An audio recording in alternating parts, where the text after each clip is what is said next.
Hello welcome back to my channel. బాగున్నారా అందరూ? ఏంటిది మళ్ళీ వచ్చేసింది అని అనుకుంటున్నారా? తప్పదు, ఇంకా రోజు వస్తూనే ఉంటాను.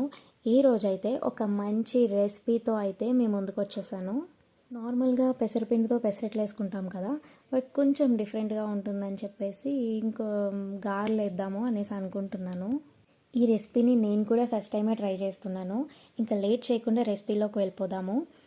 నార్మల్గా మనం పెసరట్లకి పిండి ఎలా నానబెట్టుకుంటామో ఇది కూడా అంతే. ఫస్ట్ నేనైతే నైట్ ఒక గ్లాస్ పెసలు నానబెట్టేసుకున్నాను. నెక్స్ట్ డే మార్నింగ్ చిన్న అల్లం ముక్క పచ్చిమిర్చి వేసుకొని గ్రైండ్ చేసుకోవాలి. పిండి అయితే ఈ కన్సిస్టెన్సీలో ఉండాలి. ఎక్కువ వాటర్ వేసుకోకుండా కొంచెం బరకగానే గ్రైండ్ చేసుకోవాలి. సో ఇక్కడ నేనైతే స్టవ్ మీద ఆయిల్ కూడా హీట్ చేసేసుకుంటున్నాను. మీరు ఈ వీడియోని కొత్తగా చూసినట్లయితే మాత్రం లైక్ చేసి షేర్ చేసి సబ్స్క్రైబ్ చేసుకోండి. అలాగే నా వీడియోస్ మీకు కనుక రావాలనుకుంటే మాత్రం పక్కనున్న బెల్ ఐకాన్ని క్లిక్ చేయడం మాత్రం మర్చిపోకండి. మనకి ఇక్కడ ఆయిల్ హీట్ అయిపోయింది. సో ఇప్పుడు మనం గారెలు వేయడం స్టార్ట్ చేసేద్దాము.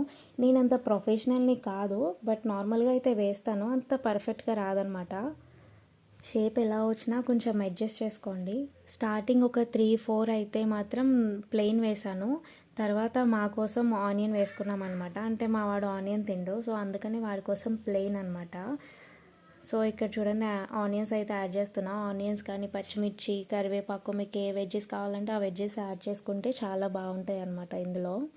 ఇక్కడ మన గారెలు కూడా ప్రిపేర్ అయిపోతున్నాయి యమ్మీగా. అంటే మనం ఇందులో బియ్యం పిండి కూడా యాడ్ చేస్తాం కాబట్టి కొంచెం క్రిస్పీగా ఉంటాయి అన్నమాట. అవి గోల్డెన్ కలర్ వచ్చే వరకు మనం ఫ్రై చేసుకోవాలి. మా గారెలు అయితే రెడీ అయిపోయినాయి, బాగా కుక్ అయినాయి అనమాట. సో ఈ రెసిపీని మీరు డెఫినెట్గా ట్రై చేయాలి. ఇంకొకటి ఏంటంటే ఇవి ప్లెయిన్ కన్నా ఆనియన్స్ అవి మిక్స్ చేసుకుంటే మాత్రం ఇంకా యమ్మీగా ఉన్నాయి. మా గారెలు అయితే రెడీ అయిపోయినాయి విత్ పల్లీ చట్నీ.